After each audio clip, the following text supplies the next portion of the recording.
নারীদের জীবন খুবই বৈচিত্র্য, তাই না? পুরুষদের এক কাজ, নারীদের নানান কাজ, কথায় আছে। আমাকে দ্বারা মনে হয় ভিডিও করা আর হবে না, কারণ আমার কাছে মনে হয় ভিডিও করতে গেলে এক কাজ মানুষ কয়বার দেখবে। তারপরেও দেখতে ইচ্ছে হলে দেখেন, না হলে না দেখেন। আমি শুরু করে দিই সকালবেলা ঘুম থেকে উঠে শুরু করে দিয়েছি কাজ বাজ, যে কাজগুলো প্রতিদিনের একটা মেয়ের থাকে সেই একই কাজ। ঘুম থেকে উঠে বাসি কাজ যতটুকু করার অতটুকু করছি। ঘরের ঘরটা ঝাড়ু দিয়েছি, তারপরে আপনার বাইরে যে ভেজা কাপড় চোপড় ছিল ওইগুলা মিলছি, তারপরে আর কি করার থালা বাটি গুলা ধুয়ে ফেললাম। আমরা কিন্তু থালা বাটি ধুয়ে উপর করে রেখে দিই যেন এক্সট্রা পানিগুলো ঝরে যায়। দেখেন আমি তাই করছি। আমাদের ঘরের সামনে দিয়ে একটা পাটাতন থাকে, একটা কাঠ দেয়া থাকে, ওই কাঠের উপরে থালা বাটিগুলো এমন উপর করে রাখা হয় যেন এক্সট্রা পানিগুলো শুকিয়ে যায়। তারপরে বাড়ির বউর একটা প্রধান কাজ উঠান ঝাড়ু দেওয়া। তারপর আমি প্রতিদিন দিই না, উঠানটা অনেক বড়, কারণ উঠানটা ঝাড়ু দিলে অনেক ক্লান্ত লাগে, শরীরটা মনে হয় ছেড়ে দেয়। এর জন্য ঘরে এসে একটু রেস্ট না নিলেই না।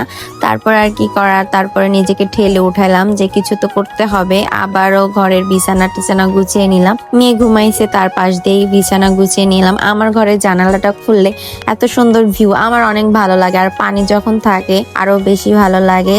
যাই হোক, তারপর সকালে নাস্তাটা সেরে নিলাম, জাতীয় খাবার ডিম ভাজি।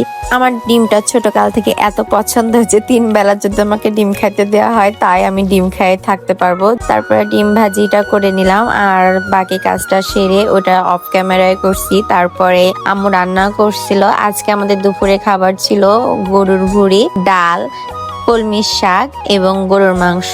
এত সুন্দর সুন্দর রেসিপি কার না খিদে পেয়ে যায় দেখেন তো। ঘরের যে কাজগুলো ছিল, অন্যান্য ঘরে যে কাজগুলো ছিল ওই কাজগুলো করে এসে আবার আম্মুর কাছে আসলাম কিছু লাগে কিনা। এগুলা হয়ে গেছে, এগুলো ঘরে এখন নিয়ে যাব। আর আম্মু তো একবারে 2 চুলা ধরাই দিছে, এর জন্য খুব তাড়াতাড়ি রান্নাটা হয়ে গেছে। পাশের চুলায় বুট সিদ্ধ দিয়েছে, আগামীকালকে যদি সবকিছু ঠিকঠাক থাকে তাহলে কিছু একটা করা হবে এই বুট দিয়ে। আর কলমি শাকটা আমার কর্তামশাই পানিতে নামছিল অলরেডি, আপনারা দেখছেন, ওখান থেকে উঠায় আনছে। আর আজকের এই মাছগুলো সে ধরছে। আবারও আমার সংসারের একই কাজ, একই বিরক্তিকর কাজ নিয়ে আপনাদের সামনে নেক্সট কোনো ভিডিও নিয়ে হাজির হবো। আল্লাহ হাফেজ।